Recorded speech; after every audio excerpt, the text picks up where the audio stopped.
One, start. Interpreting statutory provisions involves understanding and giving effect to the legislature's intent so as to avoid absurd or unjust outcomes, an idea that aligns with ensuring that the means adopted by statute are commensurate with its ends. Stop. In essence, an interpretation should not lead to outcomes that unduly burden individuals or contradict the broader objectives of justice and fairness. Stop. This concern reflects a proportional mindset that the impact of a statute should be weighed against its intended purpose, much as Indian courts have done in cases like Menaka Gandhi, Supra, and Arnes Kumar versus State of Bihar. Stop. These cases clearly demonstrate the wide prevalence of the principle of proportionality in the application and implementation of law. Stop. Para.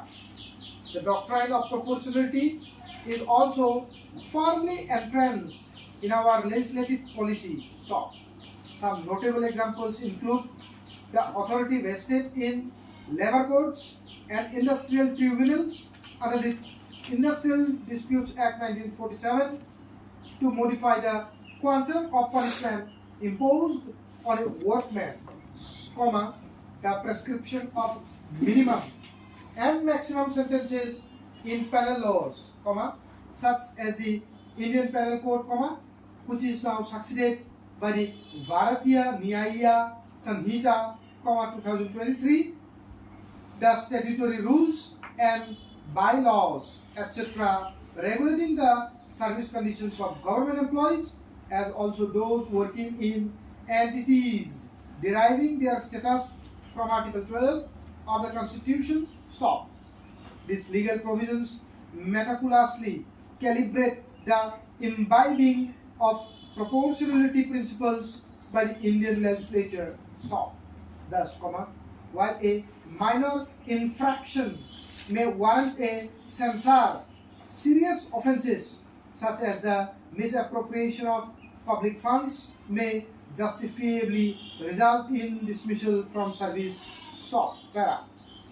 Beyond the spectrum of domestic laws, we find that the doctrine of proportionality is also widely applied in foreign jurisdiction, following a similar rationale to that employed by Indian courts. Stop.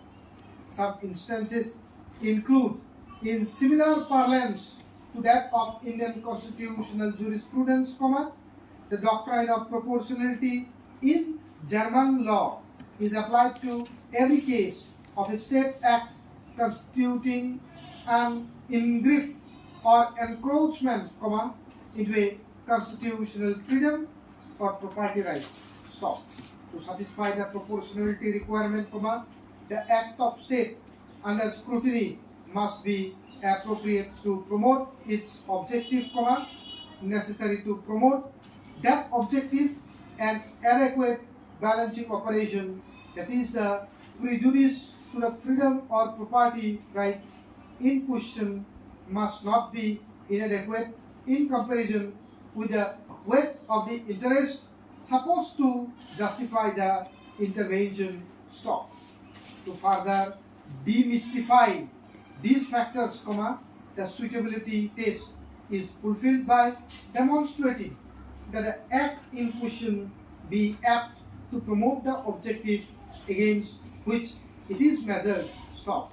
The necessity requirement mandates that, among several equally effective means to achieve the objective, the least restrictive one must be chosen. Stop. An act of the state is deemed unnecessary if its objective can be achieved through a less intrusive method. Stop. The adequacy test assess whether the benefit gained by restricting the right justifies the principle of proportionality in the case law of the German Federal Constitutional Court, Human Rights Law Journal, extent of the intrusion, ensuring that the objective's value outweighs the resulting loss. Stop. In this instance, the principle of proportionality is laid down in Article 5 within bracket 4 of the Treaty on the European Union within bracket EU bracket close. Stop.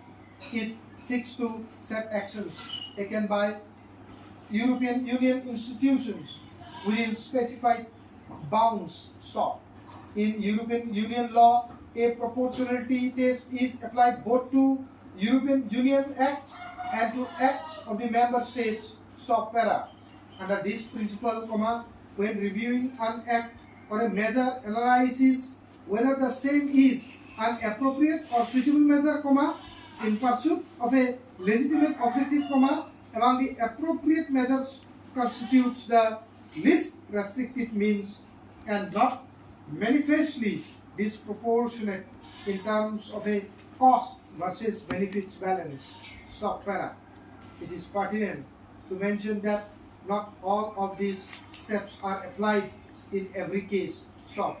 Alleviate the test and the manifestly disproportionate standard are often used as alternatives rather than in conjunction.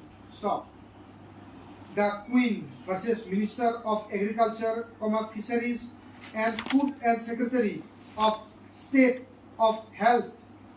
Principle of proportionality available here, even when proportionality in the strict sense is applied, an explicit balancing of cost and benefits is uncommon. Stop.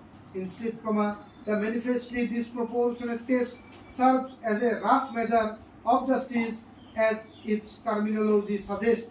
It is designed to allow a relatively wide margin of discretion to the authorities whose measures are under review. Stop.